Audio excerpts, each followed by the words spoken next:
Juntinho. Então, bom dia, bem-vinda, bom dia, Patrícia, bom dia, boa tarde, boa noite para os demais que vão assistir a gravação da aula. Hoje é o nosso segundo encontro. A temática do nosso grupo de estudo desse, né, é exatamente a relação entre o hermetismo e a psicologia analítica. Nosso segundo encontro. Hoje vamos trabalhar algumas páginas do livro Os Ensinamentos Secretos de Todos os Tempos. E, como é de praxe, né, se no nosso novo modelo, né, eu sempre passo algumas questões que são questões orientadoras do estudo dirigido. Né? Não sei se bem-vinda e Patrícia chegaram a ler, né, essas 60 páginas, mais ou menos. Eu sim, eu cheguei, mas eu tenho obras em casa e está a ouvir este barulho? Estou vindo, estou vindo. Uhum. Uhum. Patrícia conseguiu ler? Patrícia chegou a ler? Evaldo, não, eu não consegui ler. Uhum. Certo. Com o tempo, né, quando você for lendo, Patrícia, se tiver algum comentário, alguma dúvida, pode colocar no grupo, tá? Ou então, se preferir, pode ser individualmente também, ok? Combinado, obrigada. Uhum. Queria iniciar hoje, né, retomando uma passagem que eu destaquei do encontro passado. Deixa eu compartilhar aqui com vocês. Aqui.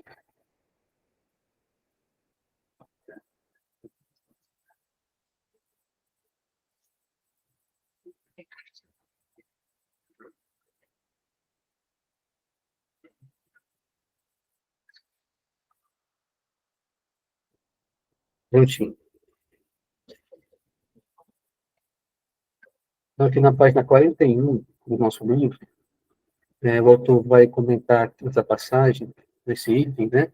Ele está comentando sobre o mitraísmo e o zoroastrismo.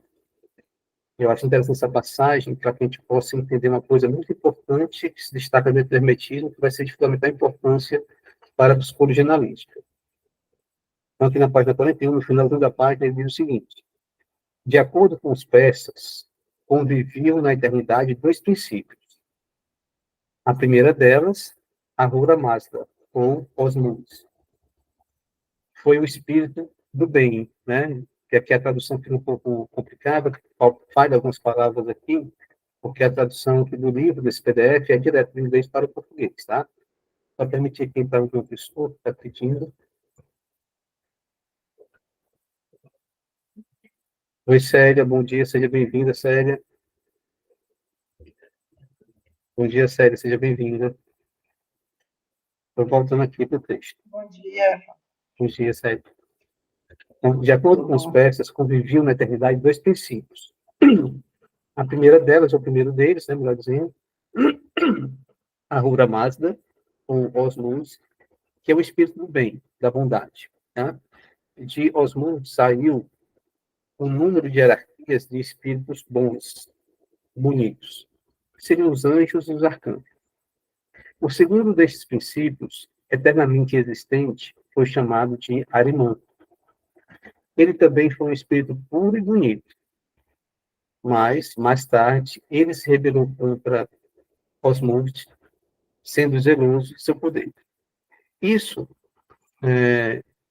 no entanto, até depois de Osmos tinha criado a luz, pois Arimã anteriormente não tinha sido consciente da existência de Osmos. Por causa de seu ciúme e rebeldia, Arimã se tornou o espírito do mal. De si mesmo, ele individualizava uma série de criaturas destrutivas para ferir os mundos. Então, essa ideia aqui é muito importante para a gente precisa entender isso pela seguinte razão, né? Então, veja bem, existem dois princípios, o princípio do bem e o princípio do mal, que vão viver e vão se degladiar, vão lutar perante toda a eternidade. Porém, na verdade, e aí eu quero utilizar essa expressão na verdade, tá? A gente vai discutir isso depois.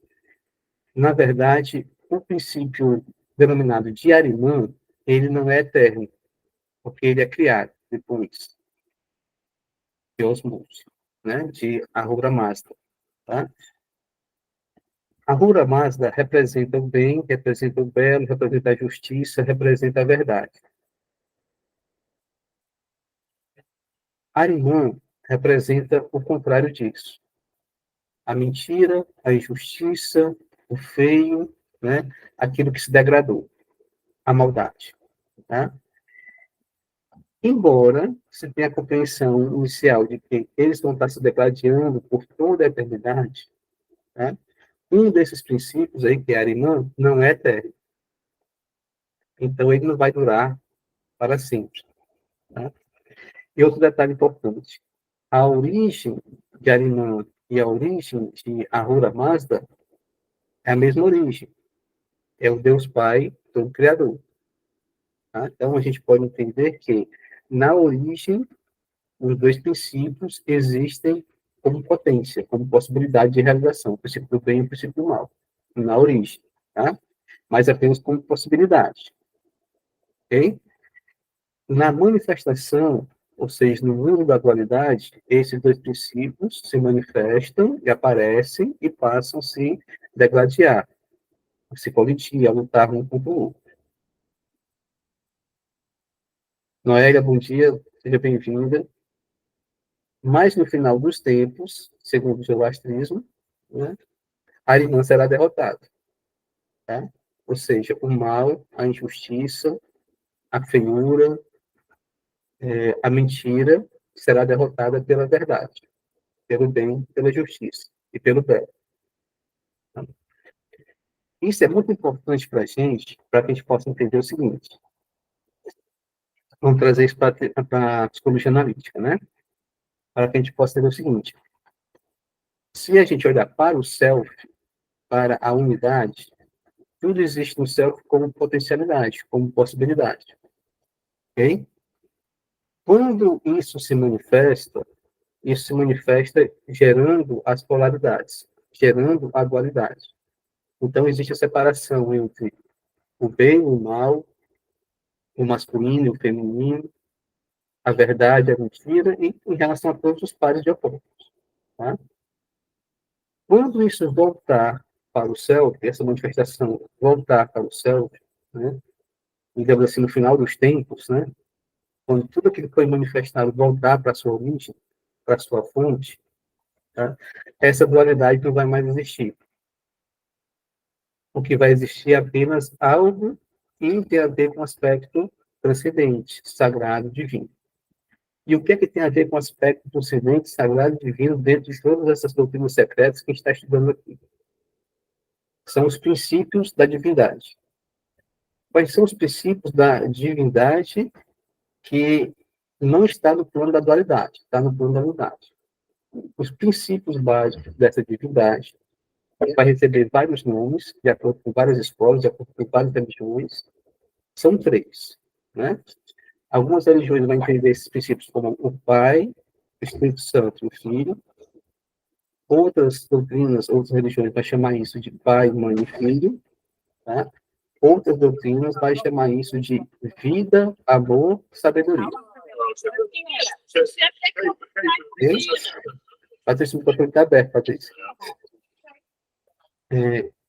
Então, outras doutrinas, né, vai denominar isso de vida, amor e sabedoria. Então, a gente vê a trindade. Tá? Olha como é interessante. Quando a gente olha para a teoria junguiana, e a gente olha para algo que se manifestou, que é um conteúdo psíquico, ok?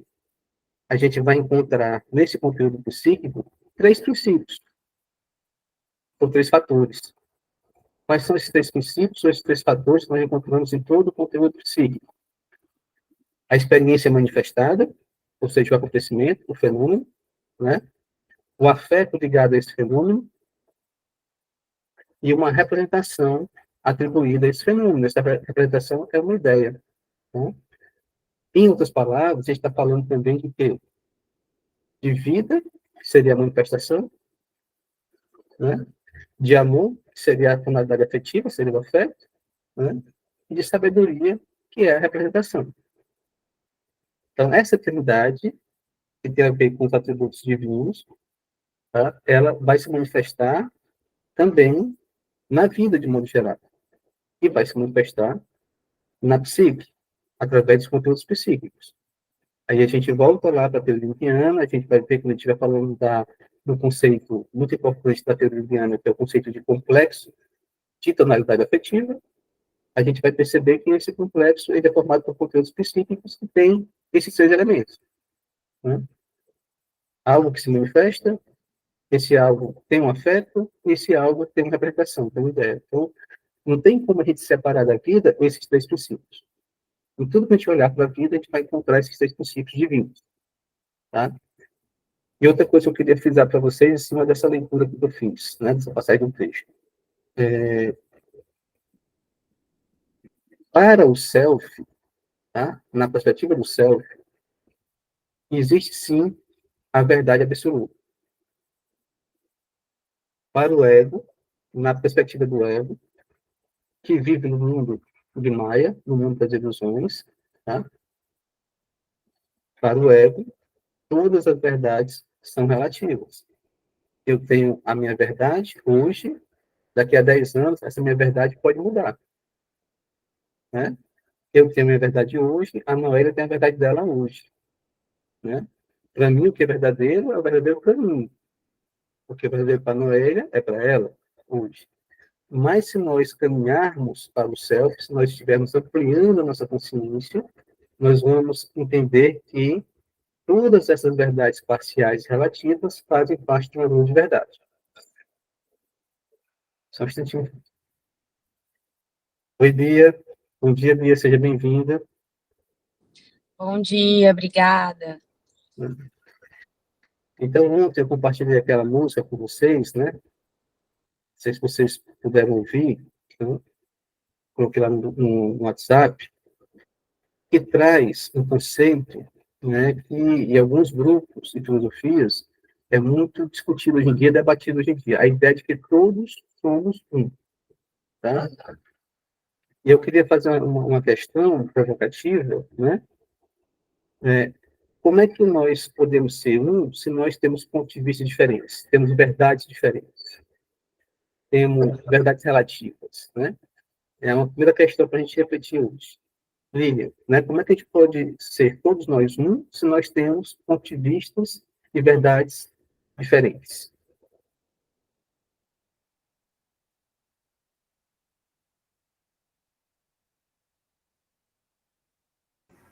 Você perguntou para mim? Foi, Evaldo? Exatamente, Lilian, para poder começar aqui uma reflexão. Depois eu vou passar essa reflexão para todo mundo. Assim, de primeira mão, a hora que você perguntou, eu pensei assim, é porque, apesar de sermos um e termos uma verdade absoluta, cada um se encontra num estágio diferente. São estágios diferentes de acessar essa verdade absoluta. Uhum. Isso. Foi o que eu pensei, assim que você perguntou, são os estágios diferentes, né? Uhum. Mas na essência, no início, somos o mesmo ali, somos um, e no final também. Mas o percurso é que é diferente.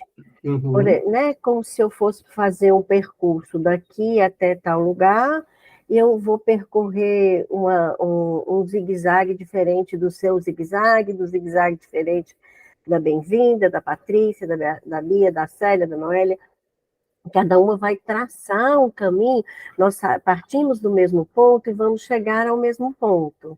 Uhum. Somos um. Mas a forma como nós vamos percorrer o caminho é que faz a diferença. Uhum. E trazendo isso para a teoria junguiana, trazendo isso para a psique, né? Se todos somos um, né, como que eu posso conciliar pensamentos antagônicos que se manifestam na minha psique? O pensamento entre o pensamento, a dualidade, né? A divisão entre o pensamento egóico e o pensamento sombrio, o pensamento de um complexo autônomo. Né? Se todos somos um, como é que eu experiencio na neurose uma divisão? Né? Como é que eu quero uma coisa, né? Mas eu mesmo me boicoto, eu mesmo me atrapalho, né? Porque tem um outro lado meu, na sombra, no consciente, que me boicota. Como é que eu posso dizer que eu sou um, né? Se eu tenho uma divisão, a dualidade em mim, na minha psique? Né? Por que que Arimã e a Pura Máscara duelam, brigam, entram em conflito durante toda a eternidade, se eles são filhos do mesmo pai? Né? Então, essa é a questão. Né? Se todos nós, né, fazemos parte de um todo, de uma totalidade, somos um, por que que nós vivenciamos a dualidade, o conflito, a divisão?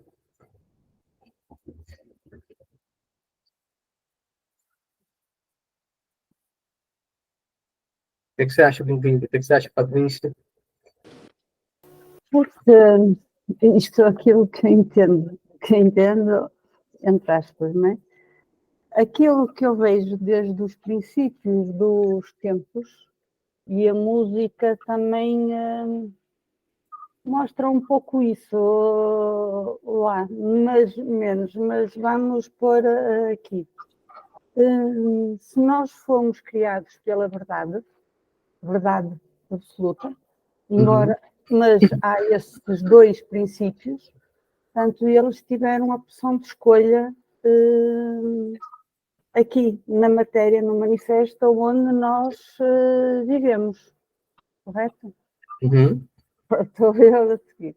E o que se vê é que desde o início dos tempos, para não deturparem, houve uma tentativa de proteção da verdade,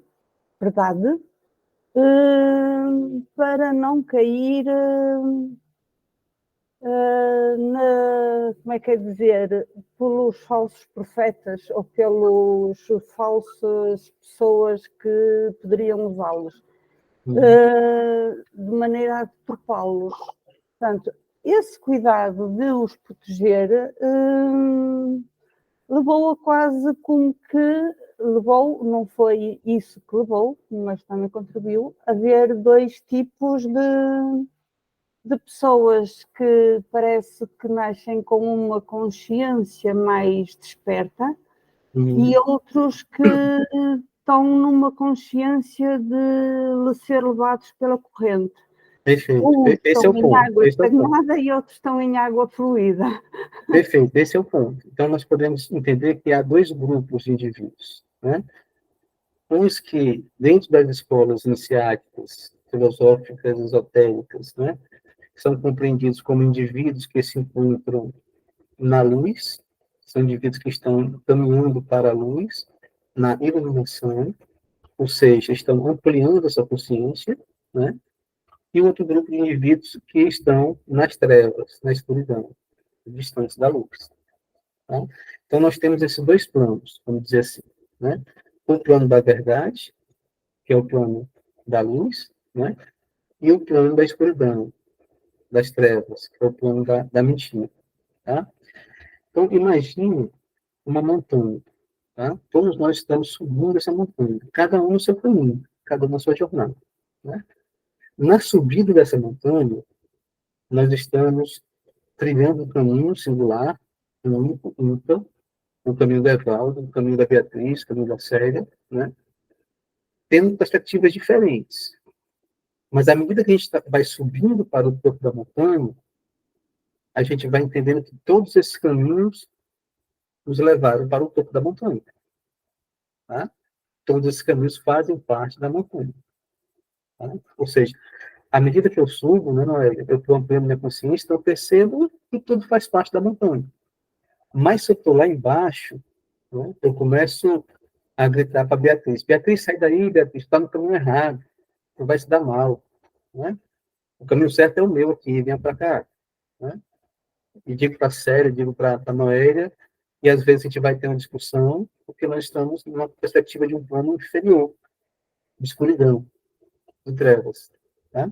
Em outras palavras, quando a gente está avançando no processo de individuação, como diz Alvin Franz, na segunda palestra que nós discutimos no encontro passado, né, o nosso número vai se ampliando. Né? Então, quando como o nosso número vai se ampliando, a nossa frequência vai se ampliando, a gente vai compreendendo melhor todos os outros números que estão abaixo de nós. Porque a gente está ampliando a nossa consciência. Né? Mas quando a gente está com um número muito baixo, a gente não consegue compreender os outros que têm números diferentes. Né? Porque a gente não consegue acessar, não consegue ter empatia. Né? Então, o caminho do processo de individuação é o caminho que nos leva para o encontro da verdade absoluta. Só que essa verdade absoluta, que está no infinito, ela não vai ser encontrada amanhã, não, nem depois de amanhã. Né? A gente vai estar caminhando para ela, né? Um trabalho incessante. Tá? Mas à medida que a gente caminha para essa verdade absoluta, a gente vai se iluminando cada vez mais, ampliando a nossa consciência cada vez mais e compreendendo melhor a vida, a nós próprios e os outros. Ok? Não é? Valdo, eu fiquei pensando assim, quando os pré-socráticos, eles, quando Parmênides dizia, não, existe só a unidade, existe o princípio a unidade.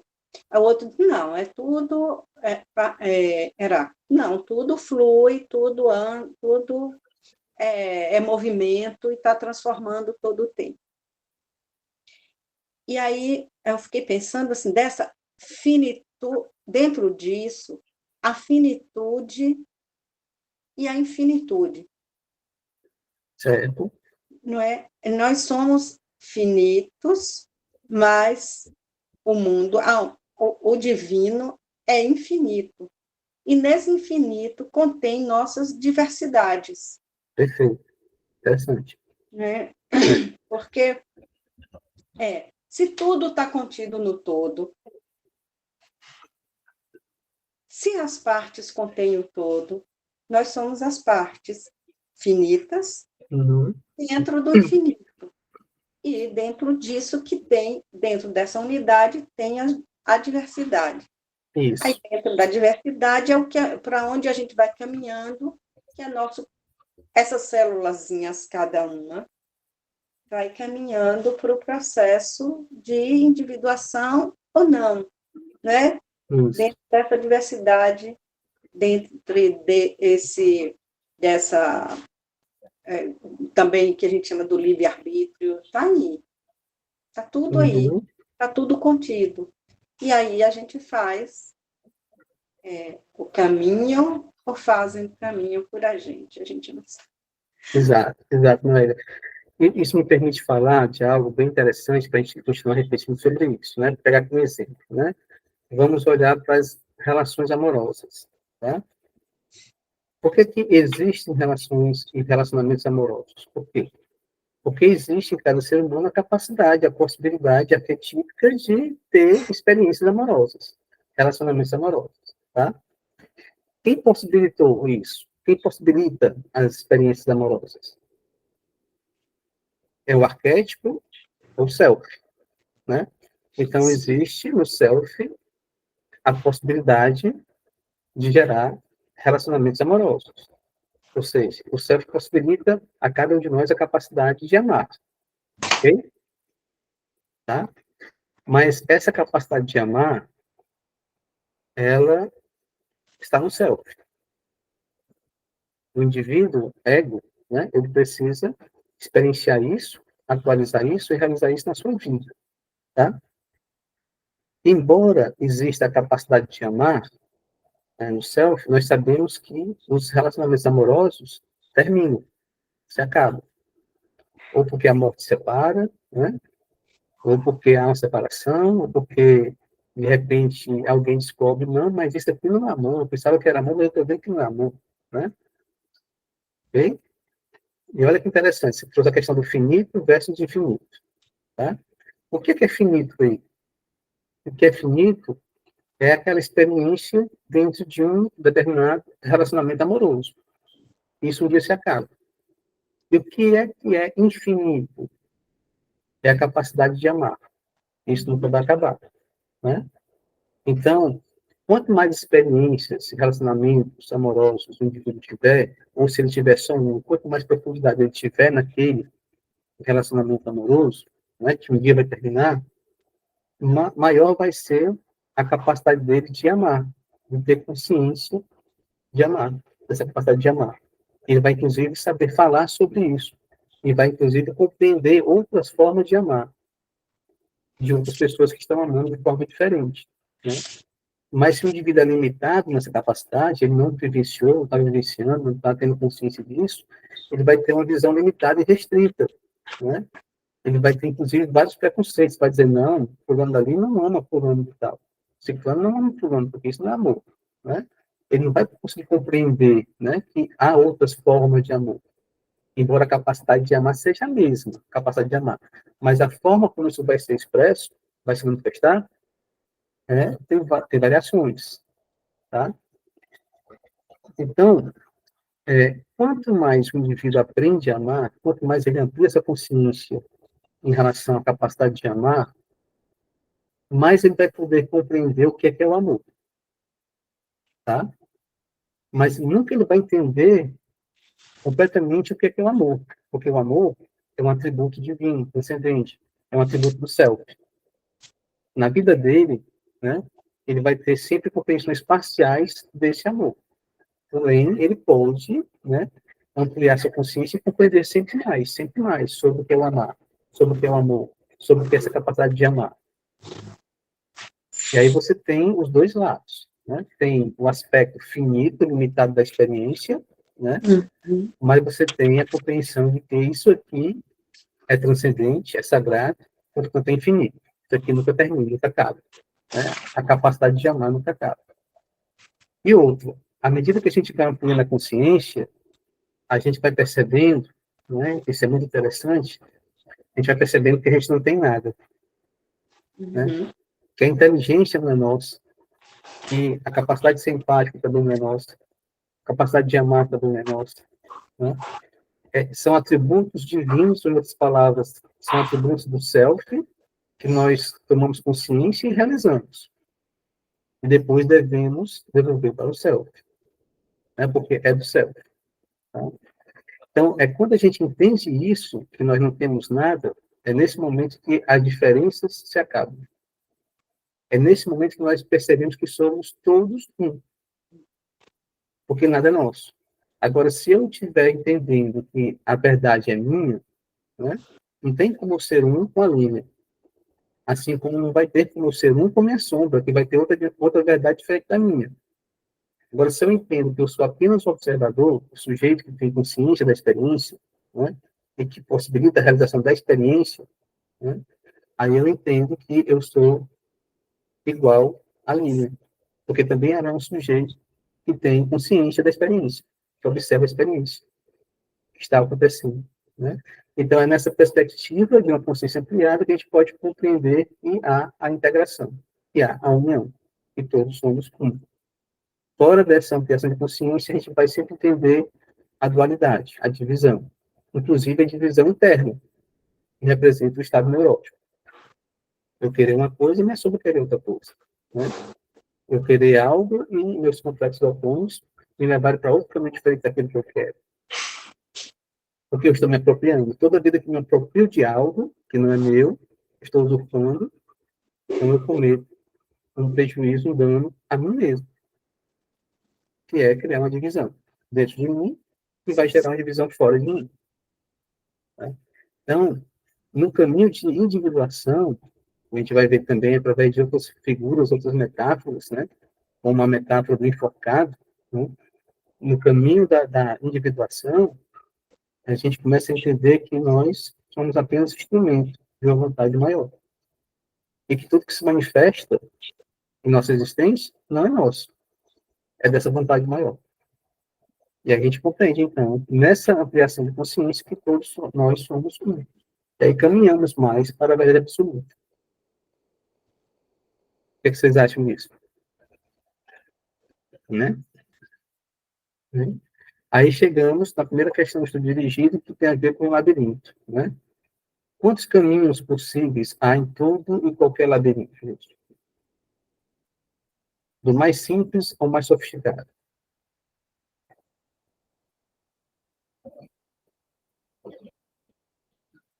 Quantos caminhos, Lili? Infinito? infinitos caminhos. O que você acha, Noé? São infinitos caminhos? Fale aí novamente a pergunta. Quantos caminhos possíveis há em todo e qualquer labirinto? Quantos? É. Podemos pensar, se a gente pensar o labirinto como símbolo, né? Um símbolo do labirinto. Eu acho que o labirinto só tem um caminho. O que me parece é que tem um caminho. Não sei. Ou se no labirinto tem várias saídas e várias possibilidades. O que você acha, Patrícia? Não sei. Então, Evaldo, gostava só também de voltar ainda ao ponto anterior, antes da resposta do labirinto, pode ser? Pode sim. Então, eu achei muito interessante esta perspectiva, que não é nova, mas que me fez refletir sobre esta questão do somos todos um. E eu senti muito isto das polaridades, não é? É da polaridade que vem dos polos opostos que há vida, não é? Pronto, acho que Jung trouxe muito isso. E o meu sentir de que somos todos um, com manifestações diferentes, e que o que não se está a manifestar no momento em mim está na minha sombra, e o que não se está a manifestar no Evaldo está-se a manifestar um polo oposto, está na sua sombra. Pronto, isto foi assim uma coisa.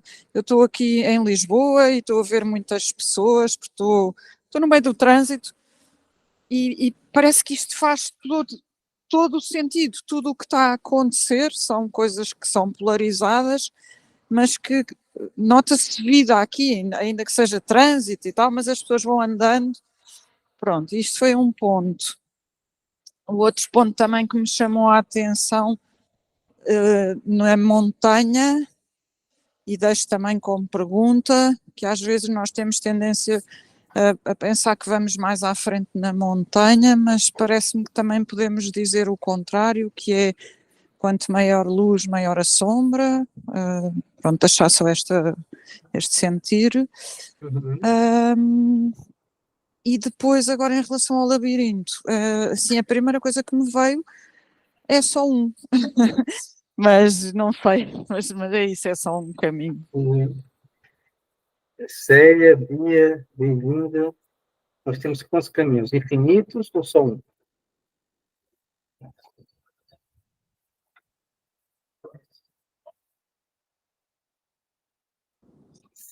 Infinitos, eu acredito. Infinitos, Bia? Não. Noélia? Eu acho que é infinito, ou que só tem um caminho e várias possibilidades de chegar a ele. Isso. Porque vai por um, vai por outro, porque eu fiquei aqui na imagem, na imagem. Tem só uma saída, só um caminho para sair, vamos dizer assim, para outro nível, para outro plano, e várias possibilidades. A gente vai, caminha, roda, e até que a gente encontra o caminho. Tá. Mitologicamente, vamos pensar na imagem arquetípica do labirinto, né? Sim, nós temos vários mitos que falam de um labirinto, né? Várias histórias, vários pontos. O mais conhecido é o de Minotauro, ok? A gente entende, a gente sabe que nem todo mundo que entrou no labirinto conseguiu sair, conseguiu realizar o que ele deveria realizar. Então, muita gente entrou no labirinto e se perdeu, né? Quer dizer, essa imagem, essa ideia de que muita gente entra no labirinto e se perde, não consegue chegar onde deveria chegar e não consegue sair, né? Retornando para a sua origem, isso mostra que há enganos, há ilusão, né? Há caminhos errados, tá? Mas uma pessoa ou outra, Teseu, por exemplo, né, conseguiu ir até lá, né, se deparar com o Minotauro e fazer o seu retorno, fazer sua volta, né, mostrando Com que a existe o ajuda do caminho, feminino. né, Com a ajuda do feminino. com a ajuda do feminino, que nós vamos já ter isso, com a ajuda do feminino, que foi muito importante para fazer o seu retorno, né, senão não teria encontrado o seu retorno. Mostrando, né, para a gente que existe sim um caminho verdadeiro. Levando essa ideia para o processo de individuação, a gente compreende que, embora todos nós sejamos chamados, né, nem todo mundo vai conseguir realizar. Muita gente vai se perder nesse caminho, nessa jornada. Tá? Então, olhando sobre essa perspectiva, a gente entende que há dois caminhos em todo e qualquer labirinto: o caminho certo e o caminho errado. Vocês percebem isso? Há o caminho da verdade e há o caminho da ilusão. Há o caminho da libertação e há o caminho do aprisionamento. Tá? Célia.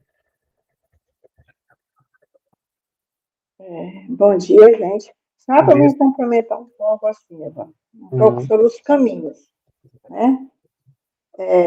Eu penso que deve ser o labirinto.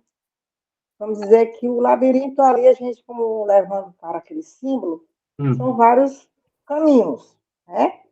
Só que eu comparo com a vida. Eu não sei se eu vou estar certa, não, eu vou falar o que eu estou pensando. Certo. Comparo com a vida de cada ser humano, né? Nós temos nosso trabalho, temos nossos objetivos, temos nossas metas, e nós queremos concretizar isso, né? E sabemos que quando nós estamos no nosso caminho, que é um caminho que tu queres seguir mesmo, tá? Tu quer seguir a tua meta, encontramos vários obstáculos. E para mim, os obstáculos são esses caminhos que são muitos, mas que só existe dois. Eu estou certo. Que é o certo e o errado. Como uma vez, eu vou incluir aqui, eu tive um sonho, logo quando a minha mãe morreu, e eu fiquei muito assim. Depois que eu me desprendi dela, um dia ela apareceu para mim no sonho. E ela apresentou bem longe para mim, assim, como se ela fosse ela normal, e ela falava de longe para mim, ela não falava. Na verdade, era um terreno bem bonito, em verde tinha dois caminhos. Eu me lembro muito bem desse sonho, ele ficou para sempre na minha cabeça. Aí ela olhava para mim e mostrava para mim assim, né? Tinha um que era bem largo e tinha um que era bem estreito. E ela mostrava com os braços para mim. Olha, o caminho que tu segue é esse. Ela dirigia a mão para o caminho estreito, muito lindo. E eu, bem de longe, via aquilo e ficava calado, e eu me acordei, sabe? Aí, assim, eu comecei a ver que talvez eu ia encontrar dificuldade da minha vida, né? Porque eu fiquei sem ela muito nova, mas a vida tinha muitos caminhos, eu vejo assim, por exemplo, nós estamos no nosso caminho certo, né, gente? Vamos dizer assim. Aí, quando você está no caminho certo, eu não sei se é a sombra, o que é, que vem sempre, porque existe sombra e luz, né? Essa sombra está dentro de nós mesmos, eu penso. Às vezes o outro diz assim, olha, não vai por esse caminho não, vai por esse, né? Para te tirar do bem. E nessa hora é que nós temos que ter, eu penso, se eu estiver equivocada, vocês me digam, você vai.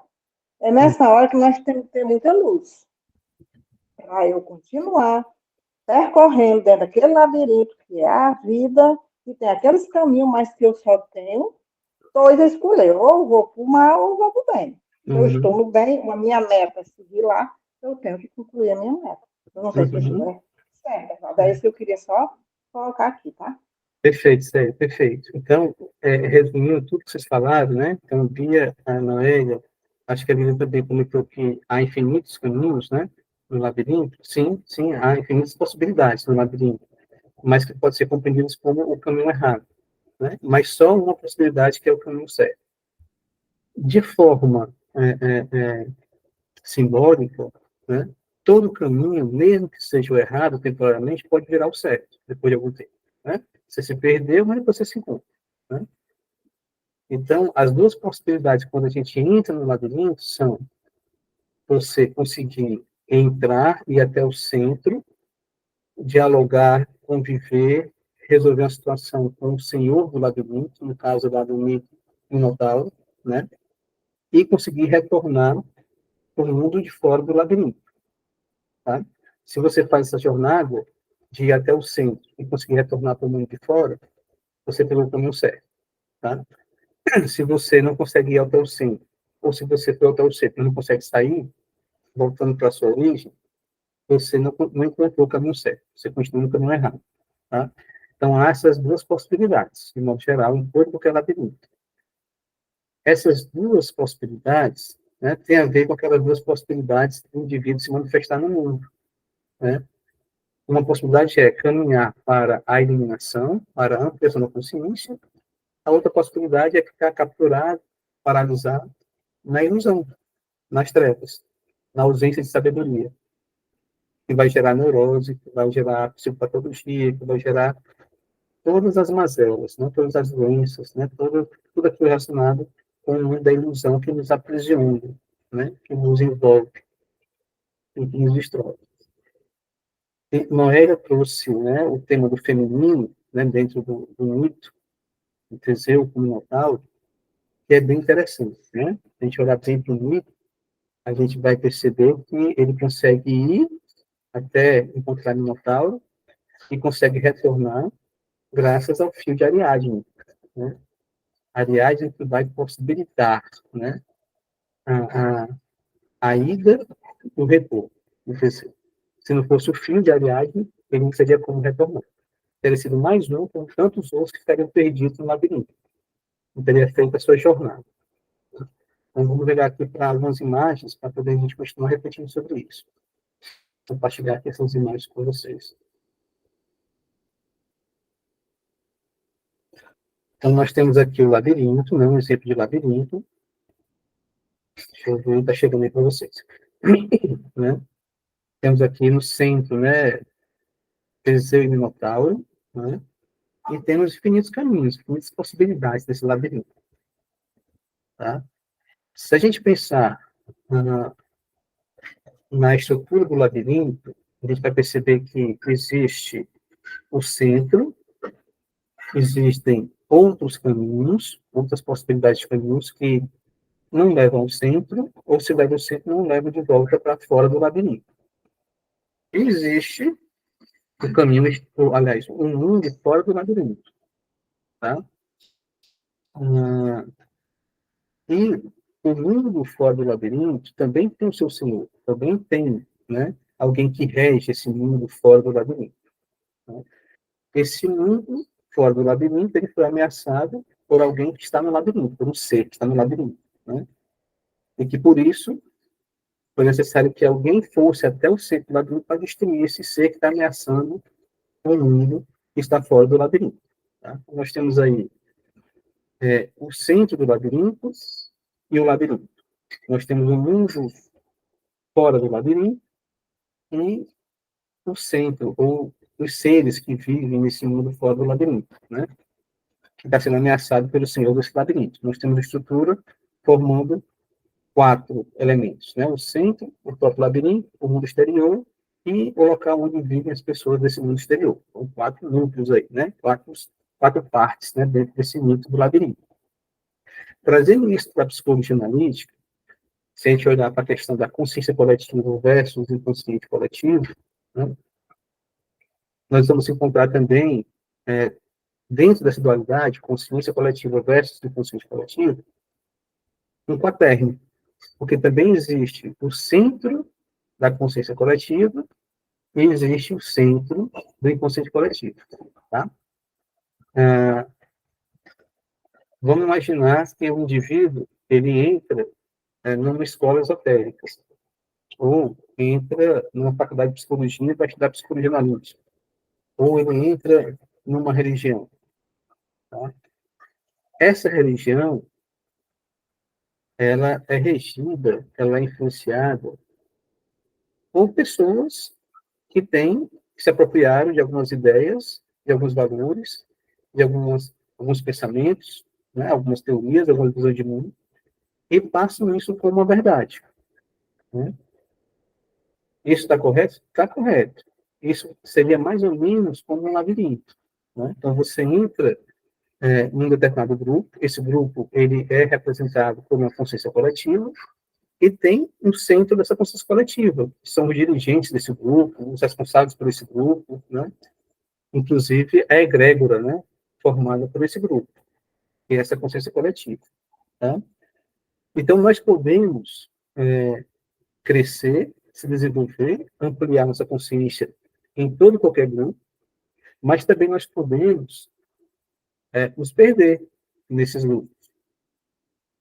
Nós podemos evoluir, crescer, desenvolver, ampliar nossa consciência numa religião, mas a gente pode também se perder nessa religião.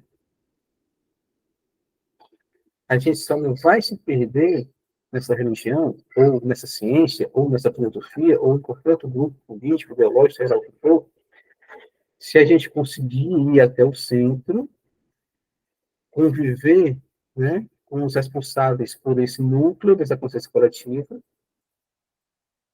sem perder aqui a nossa essência, que é representado pelo fio de Ariadne.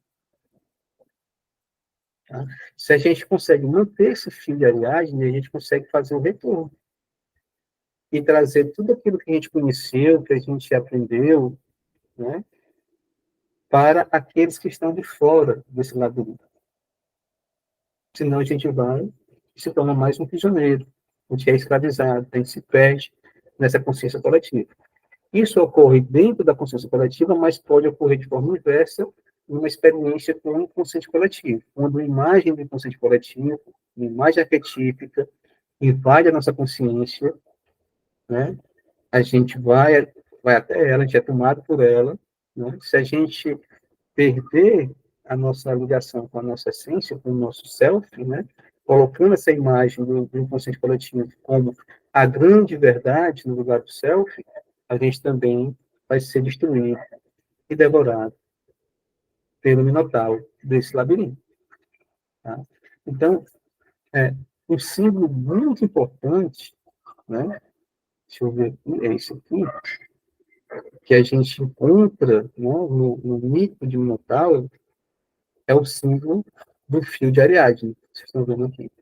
Né? Então, Teseu vai até o centro do labirinto, vai lutar contra o Minotauro, e ele consegue retornar porque ele se mantém apegado, ligado, preso ao fio de Ariadne. Então, se o masculino, representado por Teseu, representa a força da consciência egóica, do ego guerreiro, né? A Ariadne representa o inconsciente, né? Que transmite os princípios, os valores transcendentes para o ego, para que o ego não se perca dentro de uma experiência com uma consciência coletiva ou com um inconsciente coletivo. O que vocês acham disso? Está claro isso para vocês? Veja, vamos lá para poder a gente ir aprofundando um pouco mais. Vamos lá. Para ver suas questões, os pontos de vista.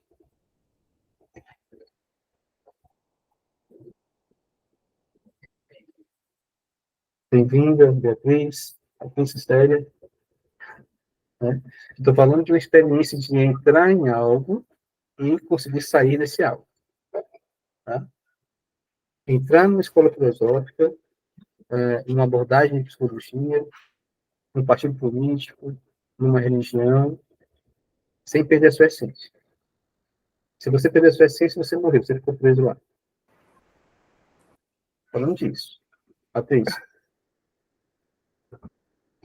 Depois Beatriz. Então, eu fiquei muito tocada por esta... foi a Noélia, acho eu, que trouxe, não é? Esta perspectiva do casamento do masculino com o feminino. E trouxe-me um bocadinho à memória, eu estive a ler o Mistério Conúntio, E uma das frases que o Jung traz que me clarificou muito foi esta questão de só é preciso a paixão entre o masculino e o feminino, porque não há só é preciso uma força de paixão, uma força magnética, não é? Como se fosse um ímã, porque não há uma aceitação e uma compreensão de um polo ou do outro, não é? Do masculino e do feminino. Quando há um olhar amoroso pela diferença, eu acho que também é uma coisa que estamos aqui a falar muito, não é? Um olhar amoroso pela diferença, esta perspectiva de que há uma diferença, então já não precisa de haver tanta essa força inconsciente, magnética para juntar os dois polos, pronto. Isso foi uma coisa que me trouxe aqui ao coração. E, ao mesmo tempo, também esta nova, pronto, este novo elemento que aparece para que Teseu saia do labirinto, que é o feminino, não é? Este tecer, este mistério, estes sentimentos, esta escuridão do inconsciente, este tempo que não é o tempo que queremos, para que se consiga então entrar no tal caminho que é bom para todos. E nas instituições é a mesma coisa, não é? Estar muito presente com este lado feminino, lado do inconsciente. Não sei, foi isto que me surgiu. Ok, Patrícia. Beatriz? Eu pensei assim, você falou que a gente volta, né? Volta para um lugar de onde a gente partiu. Aí me veio a ideia de que a gente seria um vazio que experiencia as coisas e não sei, volta para esse vazio, porque a partir do momento que eu vou, né, sei lá, para algum, como você falou, alguma religião, alguma filosofia, e aprendo, como é que eu volto, né? Se eu aprendi coisas, se eu, né, eu tomei consciência de coisas, eu vou voltar para onde? Para onde é que eu volto? Para um vazio? Boa questão. Patrícia e Beatriz, vou tentar comentar o que vocês colocaram, trazendo aqui mais uma imagem para a gente refletir em cima dessa imagem. Deixa eu compartilhar aqui com vocês. Então, outra variação desse tema do fio de Ariadne, a gente encontra aqui na história de Ulisses, né? E eu sempre confundo essa passagem da história de Ulisses, se está no Ilíada ou se está na Odisseia. Quem me lembrei, gente? Passagem que Ulisses, depois da guerra, estava tentando retornar para sua casa. É a passagem que ele se ata ao barco, é essa? Exatamente. Ele se amarra no macho do barco, porque ele está passando numa ilha onde tem as sereias, que tem um canto muito sedutor, e ele sabe que se ele não ficar preso a algo, ele vai ser encantado pelas sereias e vai ser conduzido pelas sereias. E não vai ao encontro do feminino maduro, não é? É tão bonita essa passagem. Eu acho que é na Odisseia. Eu acho que é mesmo a Odisseia do Ulisses, acho eu. Odisseia de Ulisses, né? Acho eu. Pronto, na hora que está confirmando que é Odisseia de Ulisses. Pronto. Perfeito. Então, olha só, né? Mais uma vez no fio aí, a corda, né? A corda amarrando Ulisses firme ao mastro do barco, né? Da embarcação. Representando que esse ego, né? Que é o herói, que é Ulisses, né? Esse ego, dessa jornada, ele está firme numa conexão profunda com algo que é indestrutível, que é fixo, que é sólido, né? Então, esse mastro seria simbolicamente uma representação do self. Tá? Então, olha só, né? No mito de Minotauro, a gente vê a suavidade do feminino. Tá? Então, o inconsciente é visto de forma suave. Né? Um fio pode ser partido facilmente, né? A gente vê a suavidade. na Odisseia, né, a gente vê Ulisses se amarrando, né, e a gente percebe aí o esforço, a força que esse ego faz, se ligando, né, a um inconsciente para não ser levado pelo campo das sereias. A gente observa aí as duas forças do inconsciente nessa passagem da Odisseia. O inconsciente que encanta, que seduz, tá?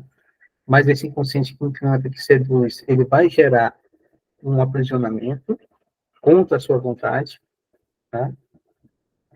E, do outro lado, o inconsciente que tem força bastante para que, de acordo com a vontade do ego, que quer se aprisionar a esse inconsciente, quer se amarrar a esse inconsciente, a esses princípios, a esses valores, possa continuar indo adiante a sua jornada sem ser levado pelo caminho da perdição, do encantamento pelas sereias. Tá? Olhando para essas perspectivas, Patrícia, pode colocar. Só lembrar, acho que depois os companheiros dele que não estão amarrados ao barco são seduzidos então pelas sereias, eles são transformados em porcos, então é como se eles voltassem para o instinto e perdessem até o ego, não é? É muito interessante é muito interessante. Em outras palavras, eles são conduzidos para as trevas, para os instintos, né? Mas a vontade egóica, força, né, do ego, que está nesse processo de individuação, que reconhece. E também é importante o esforço, né, se mantém firme na sua jornada, se apegando a princípios, a valores transcendentes, que estão para além dele. E aí ele continua sua jornada para a iluminação. Agora, Beatriz, quando Ulisses consegue retornar, passando por todos os desafios, obstáculos, né, que ele vai enfrentar nessa jornada, quando ele consegue retornar para Ítaca, né, ele chega como um mendigo, ele chega de mãos vazias, e ninguém o reconhece. Será que o final da história é dessa forma? O que isso quer dizer? Né? A gente retorna de mãos vazias. Isso quer dizer exatamente que quando a gente se conecta novamente no final da jornada com esse self transcendente, né, e a gente compreende tudo aquilo que nós realizamos, né, a gente entende que tudo aquilo que nós passamos fez parte do percurso, fez parte da jornada, a gente está cheio de experiências, cheio de conhecimento, muito rico, porém de mãos vazias. Porque por conta daquela questão inicial que eu coloquei para vocês no início, né? Nós somos apenas o sujeito da experiência, o observador. Tudo que existe não é nosso. Tudo que existe, tudo que se manifestou, tudo que se realizou, tudo que foi construído, não é nosso. Nós somos instrumento para a construção, para a manifestação de algo. E quem quis essa manifestação não foi o nosso ego. Quem quis essa manifestação foi o self, dentro dessa perspectiva indiana. Então, esse ego individuado, né? E aí eu estou falando aqui de forma hipotética, porque não vai existir esse ego que chegou lá, né? Não vai existir. Vai existir sempre o ego que está no caminho, né? Mas, entendendo de forma hipotética isso, né? Esse ego individuado, né? Hipoteticamente chegou lá, ele chega lá de mãos vazias porque ele entende que nada é dele, né? E ele vai poder dizer, como o mundo disse, né? Minha história é a história de um inconsciente que se realizou. Quem se realizou, né? Por minha vida, né? A história do inconsciente que se realizou. Quem se realizou não foi o ego do inconsciente, do Jung. Quem se realizou foi o inconsciente do Jung, através do Jung. Em outras palavras, quem se realizou foi o self, através da experiência de vida do Jung. Beatriz, você não está mão, Beatriz. Era só para dizer que é isso, entendi. Perfeito. Uhum. Antes de você falar, eu ia dizer, é exatamente o que você falou naquela hora, que nós não temos nada, né? Somos instrumentos. Então, deu para entender. Isso. Uhum. Então, essa advertência, né, que a gente está colocando aqui, né, do perigo de nós entrarmos em um grupo, seja até, inclusive, uma escola iniciática, mas para ter segunda turma, pode colocar.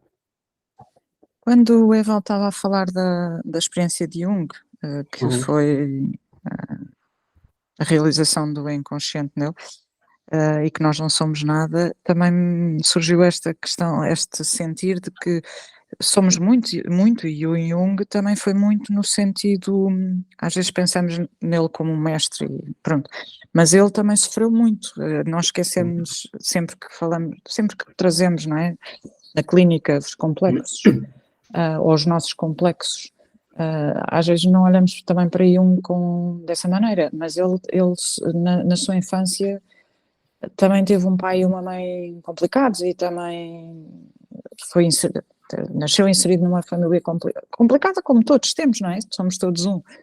Então é isso, tudo faz parte da experiência. Às vezes nós tendemos a pôr as coisas que são mais, mais femininas, mais areado, não é? Estas coisas que o Ulisses também tinha e agora não me lembro do nome dela, que estava à espera dele, também tinha, não é? Faz parte, é tudo humano. Eu gosto desta frase, para nos tornarmos divinos, primeiro precisamos tornar-nos humanos. É isto. É exatamente isso. E antes de nos tornarmos humanos, nós nos tornamos animais, né? E antes de sermos animais, lindo. nos tornamos vegetais. E antes de sermos vegetais, nos tornamos minerais. Né? Lindo. É uma grande jornada. Uma grande jornada. Eu não era o que estava esperando, né, Noé? Estava. Né? Aí, mais uma vez, o inconsciente aí, né? O inconsciente visto de forma feminina, né? Então, olha só, né? Dentro do hermetismo, né, que nós estamos estudando aqui, tem um princípio de gênero, né? Princípio de gênero, tudo é masculino ou feminino, né? E na polaridade, nessa relação entre o masculino e o feminino, tudo é criado. Né? Então, tudo é masculino ou tudo é feminino. E depende da perspectiva também. Algo que é masculino pode, em outro momento, ser feminino. Né? Quando eu falo do feminino e do masculino, na visão hermética, eu estou falando de algo que se manifesta de forma ativa e algo que se manifesta de forma passiva. Né? Ok, Noé, depois eu compartilho a gravação, tá? Foi bom ter você aqui no grupo hoje. É bom. Então, o inconsciente também pode se manifestar de forma ativa, mas também pode se manifestar de forma passiva. Assim como o ego. O ego pode ser ativo e pode ser passivo. Né? Mas é nessa relação complementar entre a consciência e o inconsciente que tudo é criado. Tá? No mito de Minotauro, né, esse fio de Ariadne, né, ele é, a princípio, passivo, porque quem vai construindo o caminho não é o fio, né? Quem vai construindo o caminho é Teseu, né? Mas, no segundo momento, no retorno, esse fio é ativo, porque ele está trazendo de volta, ele está mostrando o caminho. E o ego, ele é passivo, porque ele vai obedecendo o caminho dado pelo fio, dado pelo inconsciente, mostrando exatamente como acontece, né, ao longo de um ciclo de vida de todo qualquer indivíduo. No início desse ciclo de vida, o ego é ativo. Ele vai até o centro, né? Porque ele vai ter, ele vai descobrindo. E ele luta contra o Minotauro, contra os desafios da vida. Depois de um certo momento, uma certa etapa, né? Esse ego passa a ser passivo. Quem passa a conduzir esse ego é o consciente, é o fio de Ariadne. Tá? A mesma coisa a gente vê aqui na história de Ulisses. O inconsciente, representado pelas sereias, né? Nesse momento, esse inconsciente, ele é ativo, ele encanta, ele faz um efeito, ele produz um efeito, né? Ele gera uma atração. E o ego, encantado, é passivo. Tá? Mas Ulisses só consegue vencer esse desafio quando ele sai da passividade, ele mesmo se amarrando, né, ao mastro do barco, né, para que ele possa continuar firme no seu caminho, sem se perder no seu caminho. Né? Então, nesse momento, o mastro do barco, que representa o inconsciente, é passivo e o ego de Ulisses é ativo. Tá? Então, esse dinamismo ocorre em nossas vidas. Em alguns momentos, o nosso ego é ativo, é masculino, em outros momentos, o nosso ego é passivo, é receptivo. Né?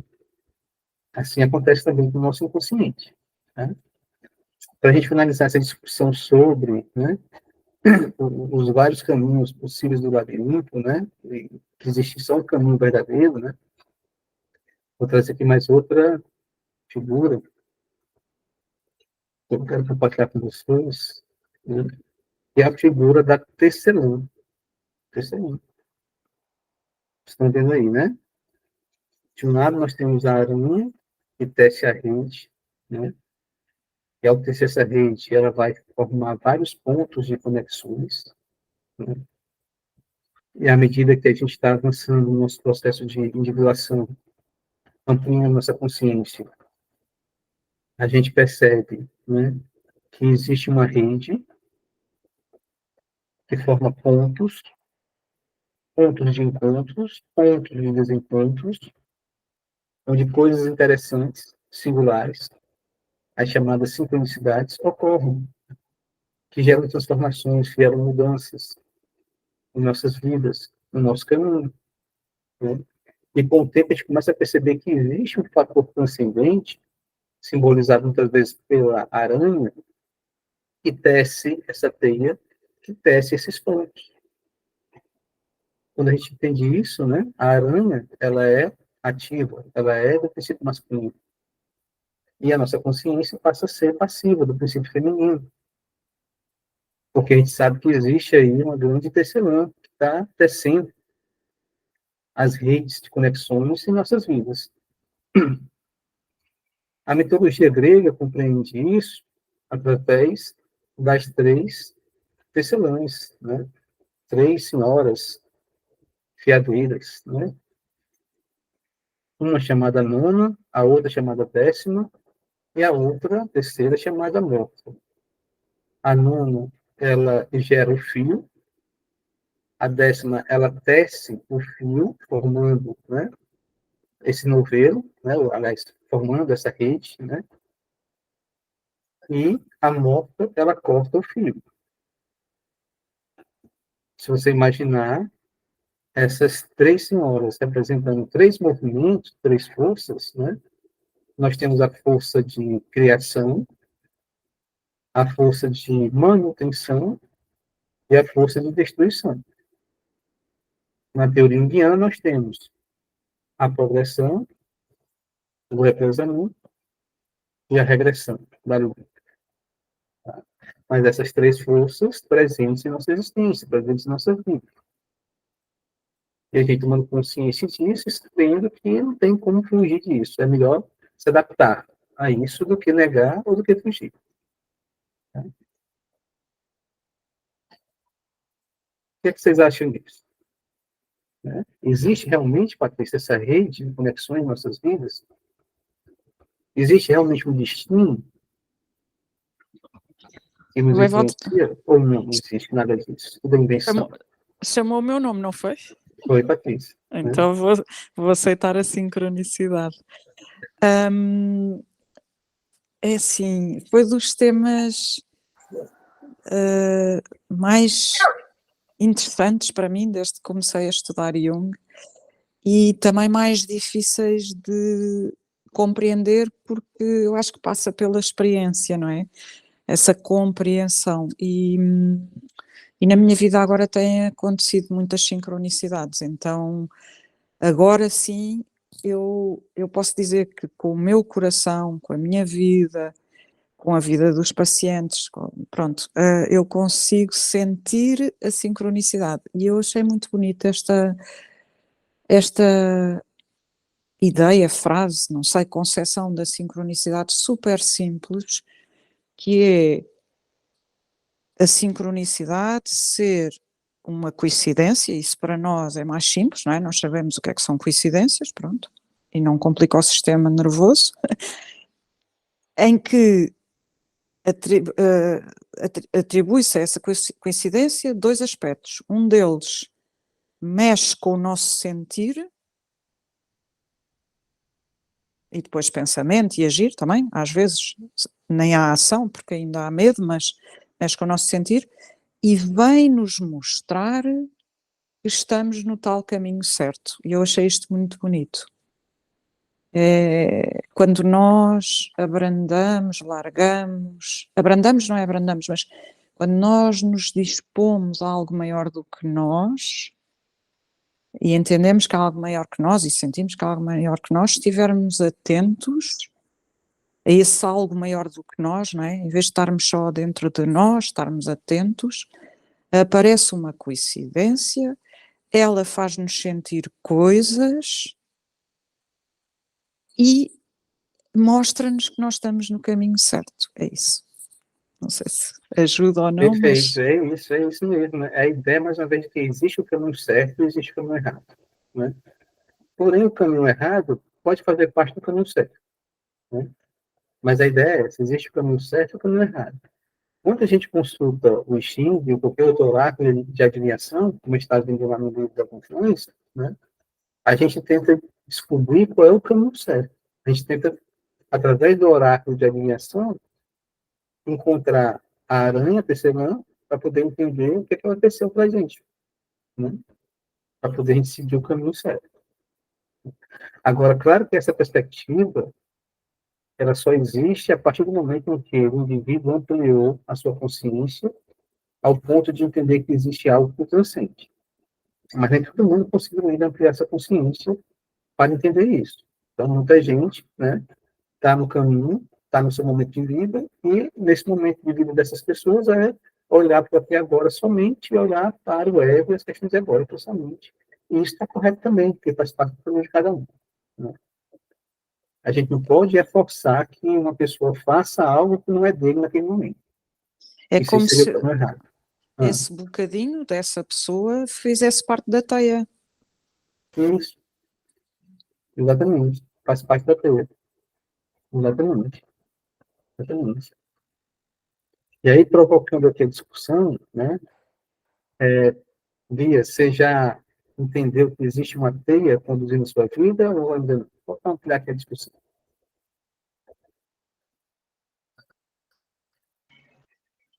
Eu estou tentando entender. Uhum. Estou no processo. Uhum. Tá Não no vou dizer que eu processo. entendi, não. Uhum. Estou no processo. Bem-vindo, sério. Vocês já entenderam que existe essa teia conduzindo a vida de vocês ou ainda não? Sério? Eu não sei se eu estou entendendo assim bem, né, mas eu Ah, penso que existe, né, essa teia de cada um de nós, né? Ou seja, eu estou entendendo bem. isso. Uhum. Existe um pedacinho de cada um de nós, apesar que nós somos únicos, né? Único entre aspas, né? Mas existe um pedacinho de nós em cada levantar, vamos dizer assim, para a história de vida ou para no trabalho, na família, né? Uhum. Eu penso que existe esse fio, né? É. E isso seria muito importante, né, até para a prática clínica, porque se a gente trabalha com essa perspectiva, né, não porque a gente aprende teoricamente, mas porque a gente vivencia isso na vida, né, de que existe uma aranha tecelã que está tecendo, né, o fio para cada um dos indivíduos, né, a gente passa a entender que existe um fio específico para cada um dos nossos pacientes, e que a nossa tarefa, enquanto psicoterapeuta, é tentar ajudar aquela pessoa a encontrar esse fio, para que essa pessoa possa seguir esse fio. Tá? A implicação disso para a prática da psicoterapia é que a ênfase ela sai do conhecimento teórico do analista indiano, né, e cai sobre a capacidade desse analista entrar em contato com essa força do inconsciente, que é o self. Né? Então, uma coisa é eu saber o que é o melhor para o meu paciente, cientificamente, estatisticamente, teoricamente, né? E pela minha própria experiência de vida. Né? Isso aí funciona para aqueles pacientes que estão na primeira etapa da vida, né? Ou seja, o ego tem que ser fortalecido, tem que ser desenvolvido, né? E não é necessário para esse paciente entrar em contato com esse poder superior, que é o self. Tá? Mas quando a gente se depara com outros pacientes que estão na jornada mais profunda, mais avançada, em que eles precisam se conectar com o self, nós temos que silenciar também o nosso ego, né? Para que a gente possa, nesse silêncio, junto com os pacientes, tentar descobrir o que é que o self está querendo daquela pessoa. E pode ser muito diferente daquilo que o self está querendo para o analista. Pode ser muito diferente, né? E nós temos que compreender isso e aceitar isso. E cada um tem o seu caminho. Cada um faz parte dessa enorme teia, mas cada um está no ponto específico dessa enorme teia. Então, quando a gente trabalha com pacientes que estão avançando com uma nova etapa da vida para se deparar com o processo de individuação, construindo o eixo ego-self, né, nós temos que ajudar o paciente a entrar em contato com essa grande tecelã, para que ele possa descobrir, né, qual é o caminho que essa tecelã está tecendo, né, para ele. Sério. E às vezes, né, Valdo, dentro do processo assim, de terapia, né, com o nosso paciente, essa tecelã, às vezes, no terapeuta, é só um puxão assim, sabe? Igual o crochê. Você só sobe um pouquinho ali, dá um equilíbrio, ou se você descer muito, dá um desequilíbrio. É só um ponto, às vezes é só mesmo um tecelar pequeno. Você já começa a colocar ele no equilíbrio. E eu penso que isso é muito importante, assim, também para nós, né? Isso, verdade, verdade. E também é interessante pensar em cima dessas 3 tecelãs, a nona, a décima e a nona, né? As 3 mudas, né? Entender se naquele momento é necessário produzir mais fio, necessário apenas manter o fio produzido, criando alguma coisa, ou se é necessário já fazer o corte, né? Cortar aquela coisa, né? Mas quem vai entender todo esse movimento é o indivíduo, da experiência do nosso paciente, com a nossa ajuda, desde que nós consigamos, né, ouvir essa grande testemunha.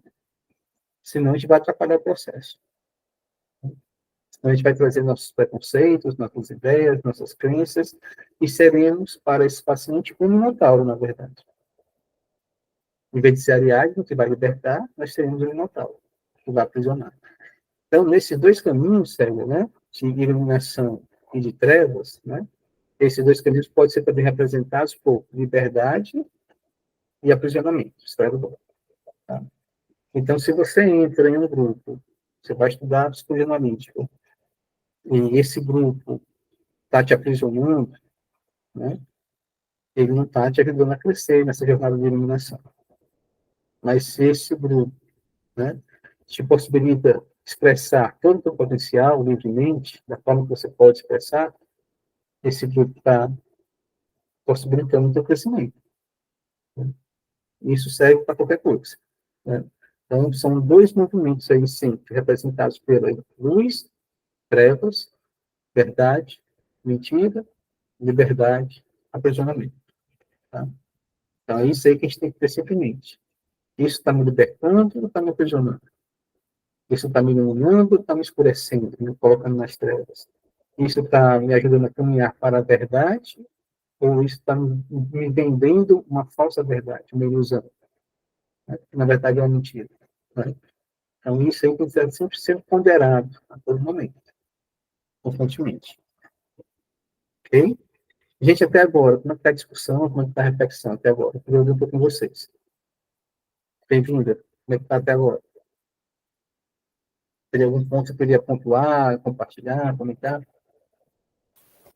Para mim está ótimo. Tem-me surgido aqui no meio desta discussão aquela frase que quando nascemos a alma fica presa, portanto é a morte. No nascimento há a morte, porque a alma fica aprisionada no corpo e que só se começa a viver quando se toma consciência desta alma e se começa a seguir. No fundo, é quando se chega um pouco, talvez, e aqui o Evaldo pode me ajudar, quando se começa a chegar um pouco ao centro, é que se começa a viver e a perceber o mundo das possibilidades. Estou aqui, é um pouco isso, não sei, mas está ótimo. Uhum. Perfeito, perfeito. Vamos aqui para a segunda e terceira questão, tá? Encontramos o número 9 nos mistérios odínicos, né? Assim como em outras mitologias. Visto de forma simbólica, que qualidade esse número expressa? A gente vai para o Enneagrama, nós temos também os 9, o 9, né? O número 9. A gente vai para a mitologia iorubá, nós temos a rainha dos 9 céus, né? Que é Yansan, né? Então, o que esse número 9, de forma esotérica, está mostrando para a gente, né? Exatamente como diz lá no Enneagrama, que nós temos 3 centros de força, né? Ou que nós temos 3 dimensões. E cada uma dessas 3 dimensões tem 3 partes. Tá? Por isso que é o número 9. Tá? Então, dentro da teoria junguiana, né, que a gente está estudando, né, nós temos a dimensão física, a dimensão psíquica, a dimensão espiritual. Tá? Instinto, o instinto psiquificado, né, e ao mesmo tempo o espírito psiquificado, que é a psique, e a dimensão espiritual, que está para além da psique, né? Tanto a matéria como o espírito está para além da psique, né? Mas são 3 dimensões que, na teoria do mundo, estão no inconsciente psicótico, né? Não tem ainda uma representação. Na hora que vem uma representação, já é psíquico. Mas a ideia é essa, né? O ser humano integral, ele tem 3 partes, né? Vamos chamar parte física, parte psíquica e parte espiritual. A psique, ela experiencia o conflito entre o espírito e a matéria. Quem sofre esse conflito é a psique. Um lado da psique se volta para a matéria e é atraído pela matéria, e o outro lado da psique se volta para o espírito e é atraído pelo espírito. Né? Como transcender essa dualidade? Mais uma vez, chegamos no processo de individuação, ampliando a consciência. Quando a gente amplia a consciência, a gente começa a entender que, na verdade, somos todos um. Então, essa trindade tem a ver com uma unidade. Quando a gente consegue avançar nessa ampliação de consciência, a gente entende que existe apenas a consciência. Né? E a consciência se manifesta no espírito, na psique e na matéria. Tá? E essa consciência, quando ela se manifesta, ela também gera uma dualidade, que é consciência individual, subjetiva, ego, e consciência transcendente, self. Né? Mas que, no fundo, é a consciência só. Tá? Então, essa ideia que nós encontramos na teoria junguiana, ela se encontra também nesses mitos, né? Principalmente nos mitos, nos mistérios odínicos e nos mistérios de Eleusis, né? Inclusive, no mistério de Eleusis, a cura, né, ocorre quando o indivíduo consegue entender que ele não é somente um ser material, voltado para a matéria, que ele entende que ele também é um ser espiritual, e faz o resgate dessa dimensão espiritual. É quando vem a cura dos mistérios de Eleusis. Então, os mistérios de Eleusis têm a ver com Deméter e Perséfone, o rapto de Perséfone, ok? Por Hades. Hades representa o mundo instintivo, o mundo material. Perséfone representa a psique, dividida entre sua mãe e Hades, e sua mãe, Deméter, representa o mundo espiritual. Né? E a tentativa de conciliação desses 2 planos, eu percebo. Né? E isso ocorre quando 6 meses passam por um e 6 meses passam por outro, né? Mostrando que, ao longo de nossas vidas, a nossa consciência, durante um tempo, se volta para a matéria, mas durante outro tempo se volta para o espírito. E é necessário ter essa conciliação, essa harmonia entre esses 2 polos para que a saúde possa ser estabelecida. É isso que nós encontramos também de forma esotérica nos mitos de Eleusis. E é isso que está na teoria junguiana, né? Se você ficar só ligado ao plano espiritual, você vai adoecer. Se você ficar ligado só ao plano material, você vai adoecer também, né? A ideia é que a nossa psique tenha que reconciliar os dois planos, né? O plano espiritual das ideias, né? Das imagens, né? Com o plano da compulsividade, do desejo, dos instintos, do plano carnal. Né? Tem que conciliar essas duas coisas de forma harmônica. Isso é saúde. Saúde mental, saúde psíquica. Isso fica claro para vocês? Tranquilo? Então, vamos adiante. Questão 4. Nos mistérios órficos, né, de Orfeu, né, observamos o drama de Orfeu e Eurídice.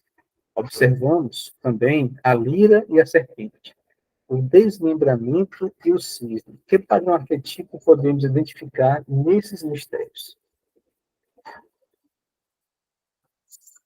Qual seria, Patrícia, o padrão arquetípico que nós encontramos nos mistérios órficos?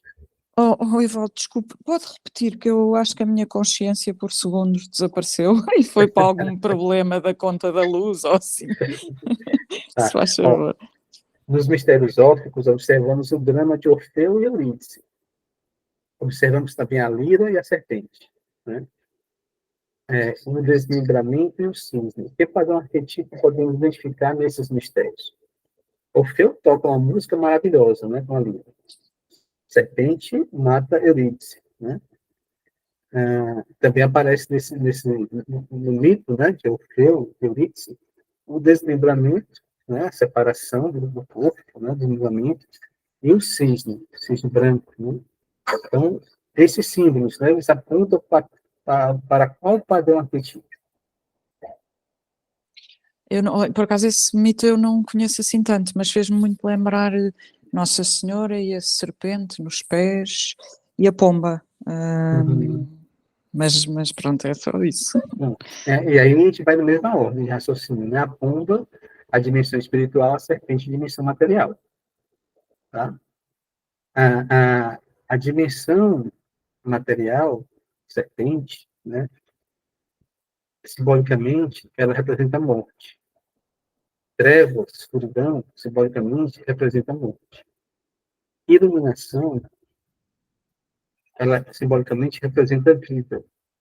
Nós temos aí duas forças. A força da vida, que é a expansão, né? E a força da morte, que é desmembramento, que é aniquilamento, que é contração. Tá? Uma amplia, se expande, né? Vai para mais longe, para mais distante, né? A luz é isso, né? Seja como partícula ou como onda, a luz vai se expandir sempre, né? As trevas, ela vai se retrair cada vez mais, conter cada vez mais. Tá? Em todos os mitos da criação, né, nós temos a ideia da luz e das trevas. Todos os mitos da criação. Tá? Em todos os mitos da criação, vamos pegar particularmente o mito iorubá, né, nós temos que o Senhor Supremo, que vai criar tudo, antes de criar tudo, ele gera o vazio, que é um receptáculo, né, que no mito iorubá é uma cabaça, que vai receber tudo que vai ser criado. Né? Então, essa cabaça, vista como um buraco, né, vista como um poço, né, ela vai sempre reter, conter, receber, puxar. Isso são as trevas. Tá? Toda vida que a gente vibra ou age, né, numa dimensão de trevas, uma dimensão material, né, a experiência é como se fosse cair no fundo do poço. Um poço sem fundo. Você vai caindo, caindo, caindo, cada vez mais, cada vez mais, cada vez mais. Nós já discutimos isso, inclusive, na supervisão, quando a gente estava discutindo a questão da programação dos 12 passos, né? Então, em recaída, né? A pessoa está na recaída ou a pessoa está em recuperação, né? Então, na recaída, a pessoa vai experienciar profundamente a experiência do fundo do poço. Até que você chega e tentar começar uma subida, né? Que é a recuperação. Na experiência do fundo do poço, a mente vai se fechando, se fechando, se fechando, se fechando. E o indivíduo não vê mais nada a não ser a adicção, a não ser a droga. Na experiência de subida do fundo do poço, de ampliação da consciência, de iluminação, a mente vai se abrindo, se abrindo, se abrindo, se abrindo, e a pessoa vai vendo outras coisas além da droga. Então, são esses dois movimentos. A lira, através da música, né, da harmonia, né, ela vai expandir a consciência, e vai ampliar essa consciência, e vai gerar vida. E através da lira, Orfeu consegue resgatar a sua amada Eurídice, que estava lá no mundo dos mortos. Mas comete um erro, Orfeu. Em vez de continuar caminhando para frente, sem olhar para trás, para sua amada, ele olha para trás para sua amada. Né? E quando ele faz esse movimento de olhar para trás, sua amada é puxada de novo para o Hades. Porque ele não poderia olhar para trás. Ele deveria continuar expandindo sua consciência para gerar cada vez mais vida, inclusive vida para sua amada. Né? Então, nós encontramos, né, esse padrão arquetípico de ampliação da consciência, que vai gerar vida e saúde, ou o fechamento da consciência, aprisionamento da consciência, que vai gerar morte e psicopatologia, né, nos mistérios ópticos. Patrícia, levantou a mão, Patrícia. Vem muito esta coisa da terapia, não é? A subida, aliás, a descida até cá abaixo, não é? Descer, nós descemos sempre. Agora, nos 12 passos, ou nesse mito, nós vamos descer com um aspecto nosso que está lá na descida, mas que nós não conseguimos ver, e que está projetado no terapeuta, para que essa ampliação da consciência possa existir. Está lá fora, não é? Para que depois desses 12 passos, ou desse poço, desse infinito, se possa voltar então com uma consciência alargada, e a importância da terapia, e não só da terapia, também a importância do outro na nossa vida, porque às vezes, voltando ao tema das instituições que nos ajudam, que nos levam para a espiritualidade, podemos ser levados a ficar fechados na espiritualidade e não estarmos em contacto com o outro. Então vai ser sempre o outro, que na terapia é o terapeuta, não é? Mas também vai ser nas nossas relações que nós vamos conseguir olhar, mesmo que sejam aquelas relações mais difíceis, não é? Que é onde nós vamos conseguir olhar sempre a sombra, o poço. Muito bonito. Obrigada, Evaldo. Patrícia. E algo semelhante também, o mesmo padrão, a gente vai encontrar também no mistério de Baco Dionísio, que fala da mesma temática, né, na questão de ampliação da consciência e de fechamento da limitação da consciência. Tá? No mito de Atlântida, questão 6, vemos uma alusão ao Tetráctis, né? Tetráctis sagrado. Né? Nós já até comentamos aqui em outras aulas do labirinto. Qual a relação deste símbolo com o conceito de si mesmo da psicologia analítica? Né? Então, o símbolo Tetráctis, né? Tetráctis é um símbolo da escola pitagórica também, muito utilizado na escola pitagórica.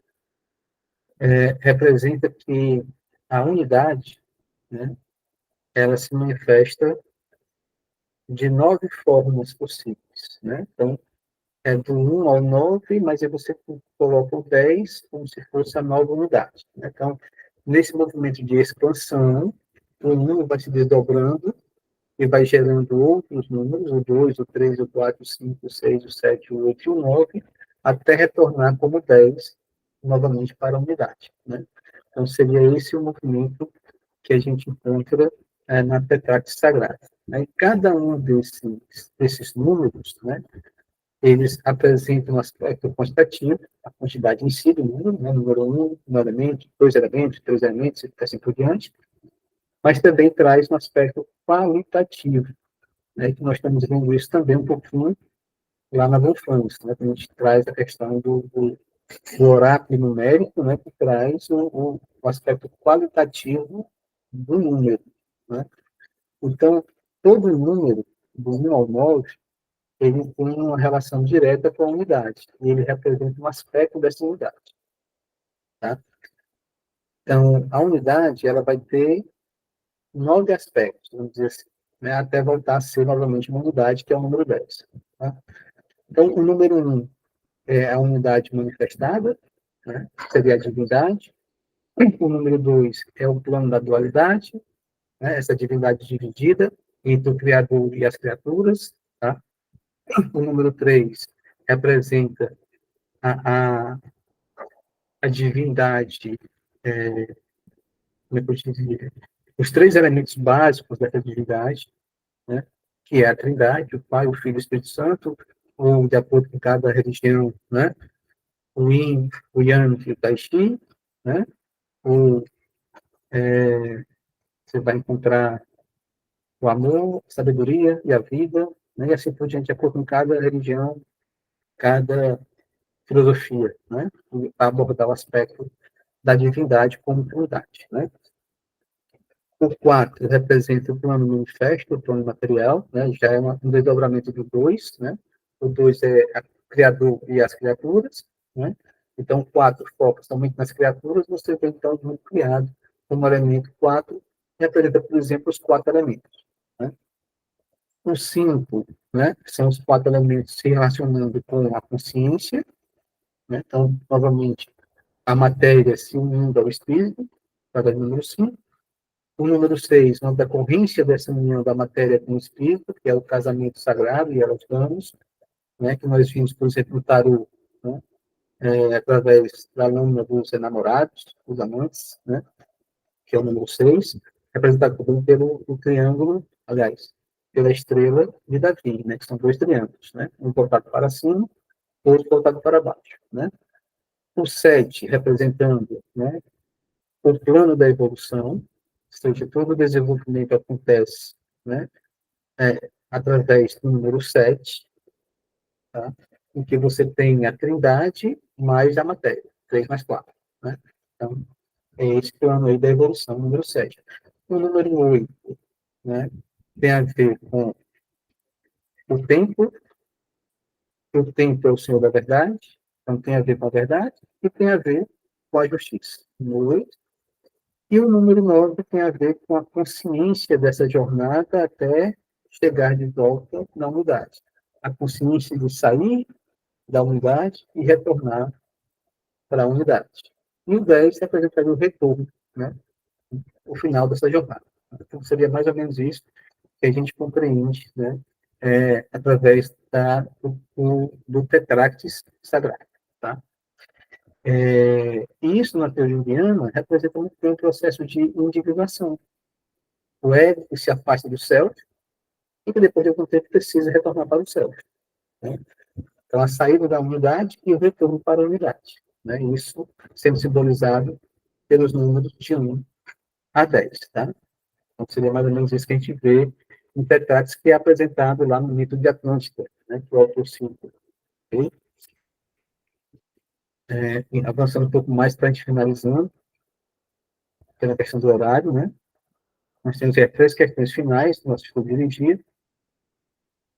O que simboliza o mito de estar e qual a sua relação com a proposta de psicoterapia da psicologia analítica. Tá? 8. Qual a relação entre o símbolo do enforcado com o conceito de individuação da psicologia analítica? 9 e 10, né? Tem a questão 10 também. 9. Qual a importância de Poimanes para ter um união da personalidade? E qual o significado, a questão 10ª, esotérico da resposta dada por Édipo a Esfinge? Tá? Então, vamos começar aqui a partir da questão número 9. Qual a importância de Poimanes para a teoria indiana da personalidade? Poimanes é uma obra atribuída a Hermes Trismegisto, que marca o encontro de Hermes com Poimandres, que é o grande dragão, o dragão que simboliza a grande consciência criadora desse mundo manifesto. Tá? E aí, nesse encontro, essa grande consciência vai revelar para Hermes, né, como que o mundo foi criado, qual o propósito da criação do mundo, né, e como cada mente individual tem que se relacionar com o mundo, tem que viver a sua experiência nesse mundo, e como que ela deve se relacionar com essa grande mente. Tá? E a ideia básica desse livro é de que nós somos partículas dessa grande mente. O ser criado é uma partícula de Deus, é uma partícula dessa grande mente.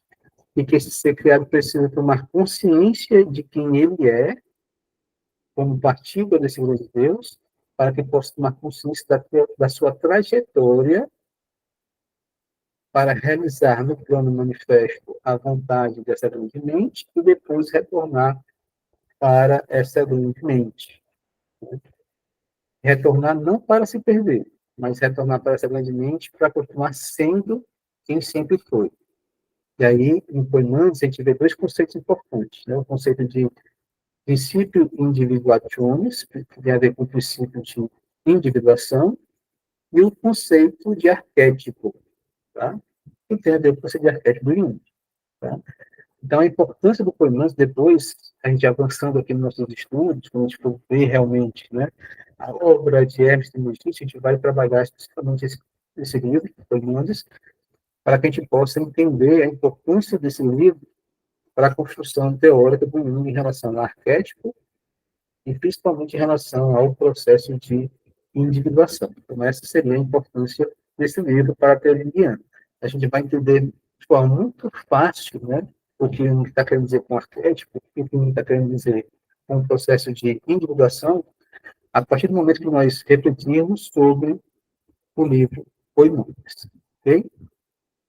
E aí a 10ª questão: qual o significado esotérico da resposta dada por Édipo à Esfinge? Nós temos um significado clássico, acho que vocês conhecem, né? Qual é a pergunta da Esfinge? Você conhece? Bem-vindo ali, vocês conhecem? Uma pergunta que a Esfinge faz a Édipo. Lilian, conhece? Qual é o enigma que ela apresenta para Édipo?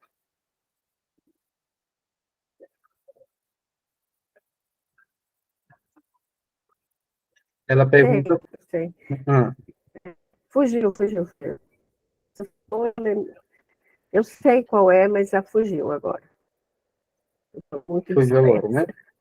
Ela pergunta, né, para todos que vão desafiar a Esfinge, né? E ninguém conseguiu responder, até Édipo responder. Ela pergunta qual é o animal, ou qual é o ser, né, que na juventude anda com 4 pernas, quando se torna adulto anda com 2 pernas, e na velhice anda com 3 pernas, né? E a resposta clássica, conhecida por todos, é que é o ser humano, né? Porque o ser humano, né, quando é criança, gatinha, né?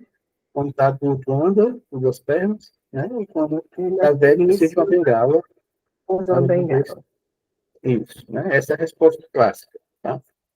Ou, de outras palavras, esotérica com X, né? Mas, segundo o autor, tem um significado esotérico com S, né? É um homem, sim, a resposta correta é um homem, mas não somente por isso, né?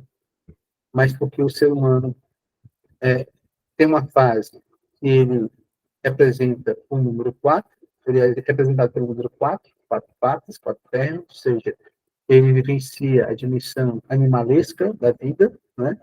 Instintiva da vida, 4 representando o plano material, como nós vimos agora aqui, né? O 4 apresenta a qualidade da matéria, né? Então, durante uma fase da vida, esse ser humano é regido pela matéria, tá? Durante uma outra fase da vida, esse ser humano é regido pelo número 2, que é o número do intelecto, da razão, a razão desfocada do transcendente, né? E durante a terceira fase da vida, né, esse ser humano volta a se conectar com o divino, representado pelo número 3, né, que é a divindade, que é a trindade, né? Então, é um homem não porque ele engatinha, anda com 2 pernas, e depois precisa de uma bengala. É um homem porque ele vivencia uma fase animalesca, depois uma fase racional, intelectual, desconectada com o transcendente, e depois ele precisa, para ser um homem de verdade, né, se conectar com o transcendente. Esse é o conhecimento aí esotérico revelado nesse livro, né? O que é que vocês acham disso? Faz sentido ou não? Total, né? Bem mais. Total. O que tem tudo a ver com a teoria junguiana, né? Uhum.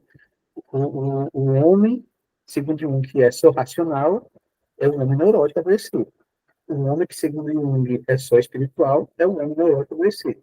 O homem que, segundo o Jung, seria um homem só material, seria também um homem adoecido, dividido. Mas o homem verdadeiro tem os 3, vivencia os 3. Mesmo que sejam em fases diferentes, mas ele compreende que tem os 3. Tá? Individuação é isso, é você vivenciar plenamente na sua vida esses 3 elementos: o elemento material, espiritual e psíquico. Certo?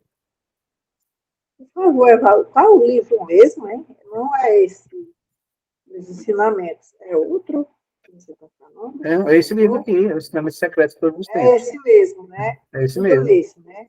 É sim. Porque É um eu livro não muito li bom. ele ainda todo e eu não consegui, Evaldo, comprar ele físico. Não estou encontrando ainda. É, Aí tem hora que eu ele é me bem perco, difícil de sabe? encontrar, né? Só encontrei ele mesmo no PDF. É. Ok, obrigada.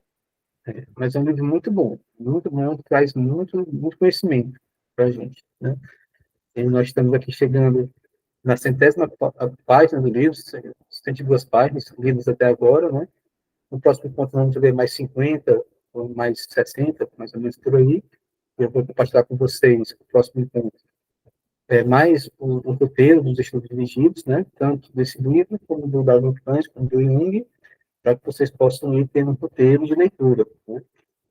E no mês de dezembro, primeira semana de dezembro, segunda-feira à noite e quinta-feira de manhã, a gente vai ter mais encontros desses 3 grupos de estudos, né? Vamos para o terceiro encontro. E aí vamos chegar na metade do Jung, na metade do Dalton Franz, né? Quando a gente finalizar esse livro do Jung e o livro do Dalton Franz, a gente começa outro do Jung e outro do Dalton Franz, né? E esse aqui, como ele é muito mais denso de quantidade de páginas, e também denso em qualidade de conteúdo, né? Muita coisa, a gente vai passar um ano, mais ou menos, trabalhando em cima dele. Sério? Evaldo, só uma pergunta. Né? Na segunda-feira temos previsão? Segunda-feira que vem, sim, supervisão, né? Só a primeira segunda-feira de cada mês é que a gente vai Eu ter sei. o grupo de estudo. Tá bom, obrigada. Ok, sério. A gente está chegando ao final de hoje, gente. Essas 2 questões vocês podem ver no livro, né? Não tem muita importância, a questão 7 e a questão 8. As principais questões nós já discutimos aqui nesse nosso encontro, mas eu queria finalizar ouvindo um pouquinho de vocês, da percepção de vocês, né? Das considerações finais de vocês.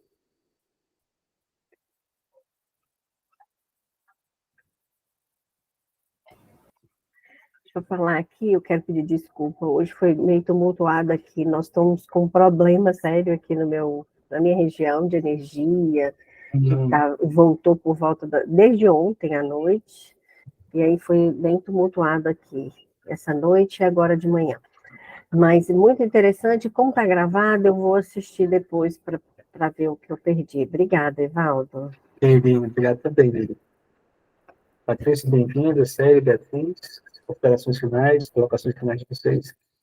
Só agradecer, Evaldo, eu gostei muito. Muito obrigada. Obrigado também, Patrícia. Séria?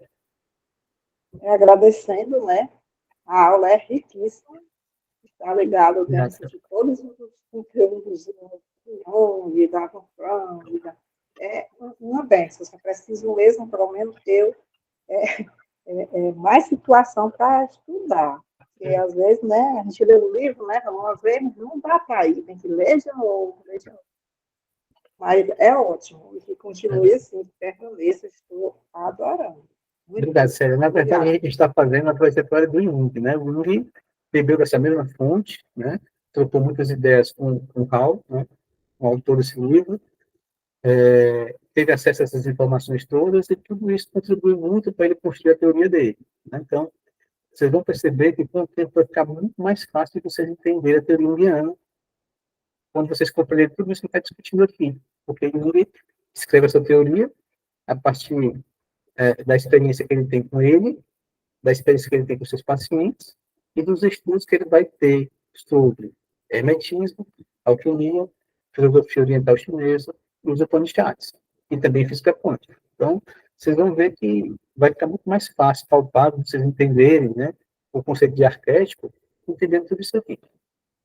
Vai ficar muito mais simples, né? Assim, em vez de passar tempos e tempos sem ler o livro do Jung, né? E o que ele quer dizer com isso, né? Deixa eu estudar onde, né? E quando vocês forem reler a obra do Jung, vocês vão se lembrar disso aqui, vai ficar muito mais fácil de assimilar, é o que ele está dizendo, né? porque ele fez esse trajeto. Sei. Até mesmo, né, Val, nas aulas, da formação, né, na capacitação, eu estou voltando desde o início, eu estou com as aulas do ainda, assistir novamente, e interessante que agora eu escuto a aula com mais clareza. Uhum. Não é com dificuldade como foi no primeiro dia, no segundo dia, né? Como a gente fica estudando e já está fazendo processo de clínico, né? Aí já clareia, a gente já vê, já escuta diferente, já interpreta diferente, já entende melhor, sabe? Isso. Por isso que mais temos que estar sempre na ativa, né? Estudando. Perfeito, Célia. Só isso. Uhum. Beatriz, bem-vinda. Queria ver vocês também. Para mim, eu tenho que agradecer também, mas fica-me sempre esta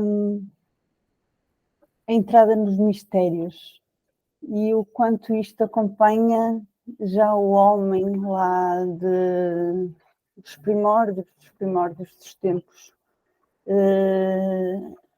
E o quanto os mitos, os arquétipos, os símbolos, é um mundo que está tão no inconsciente quanto o mundo está para o homem, mais ou menos. É isto que me salta aqui a ver, porque realmente é preciso ler 1, 2, 3, é preciso ter tempo para aprofundar nestes mistérios para se perceber a profundidade da questão. Uhum. Mas é ótimo para mim. Sim. Não tenho a ambição de saber tudo, mas quero aprofundar um bocadinho. Perfeito. Sim. Beatriz? Falar que eu sinto que quanto menos eu quero tentar entender demais tudo, mais eu entendo, entendeu? Uhum. E tá tudo ligado com o que você falou hoje, né? Sei lá, me vem esse adjetivo, assim, de ter uma certa humildade, né? Assim, diante do todo, né? Dessa grandeza e, ao mesmo tempo, sabendo do potencial, né? Que eu acho que é o que também torna a gente únicos, né? Unidos, Isso. que E é esse lembrar sempre, potencial que todos nós temos, diga. Beatriz, daquelas 7 atividades que eu até comentei no ano passado, né? Que a primeira atividade é a própria atividade, a ação, né? A segunda atividade é a oração, a terceira atividade é a meditação, a quarta atividade é a contemplação, a quinta atividade é a reflexão, a sexta atividade é a entrega e a sétima é o repouso. Né? Então, todas as escolas iniciáticas, né, ensinam esses 7 processos, né? Com nomes diferentes às vezes, né? Mas são esses 7 processos, tá? Para que a gente possa ampliar nossa consciência e conectar nossa consciência com o todo, né? Com aquilo que nos transcende. Então é isso, né? É a ação de ler, né? Depois que ler, refletir, né? Meditar, contemplar a vida, né? Mas chega uma hora que é muito importante fazer para você isso aí, né? Entregar. Quero não. Mas se tiver que receber alguma coisa, eu recebo. E repousar, e descansar. E aí as coisas vão vindo no tempo certo, né? No tempo certo as coisas vão fluindo. Sério? E a melhor coisa, quando a gente faz essa ação aí, Uhum. deixa para lá e descansar. Você Mas depois que a gente fizer o esforço, né? Se você deixar para lá e descansar sem fazer esforço nenhum, não vai ter nada. É do preguiçoso. Né? É do Não vai ter preguiçoso, nada.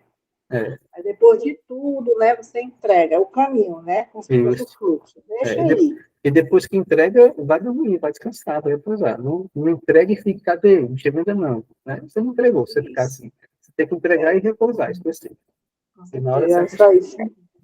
É a famosa ansiedade dos tempos modernos, né? Faz e quer, cadê o resultado? Cadê?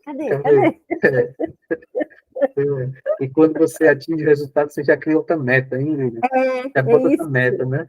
no mês seguinte, né? Isso, nunca está satisfeito, porque vai subindo, e nunca realiza, porque antes de conquistar ali, perto de conquistar, já aumenta o sarrafo lá, como é salto em altura, bota o sarrafo mais para cima, aí vai de novo correndo. E nunca chega, e vive cansado correndo. É isso, gente. Foi voltar com vocês, né? Então, próxima quinta-feira, supervisão, para quem está no grupo de supervisão. Segunda-feira, séria, supervisão também normal. E no mês de dezembro, primeira semana, né? Nos encontros dos 3 grupos de estudos. Semana que vem eu vou estar compartilhando com vocês mais 3 roteiros do estudo de vigília, tá? E até sábado eu compartilho essa aula gravada. Tá. Só te fazer uma pergunta aqui sobre, Evaldo, você está sabendo quando que vai ser vai ter, só o ano que vem mesmo? Janeiro, a partir de janeiro. A formação? Isso, a partir de janeiro. A partir de janeiro, né? Porque aí quem já fez a capacitação é só complementar, não é isso? Isso, no caso, só os seminários clínicos para você, né? Você está em terapia, você está em supervisão, né? Está atendendo, né? Isso. Pronto. Só os seminários, então, né? Isso, ótimo. Tá bom, obrigada, viu? Tchau, Tchau. tchau. Obrigada, beijinho. Valeu, Patrícia. Obrigado.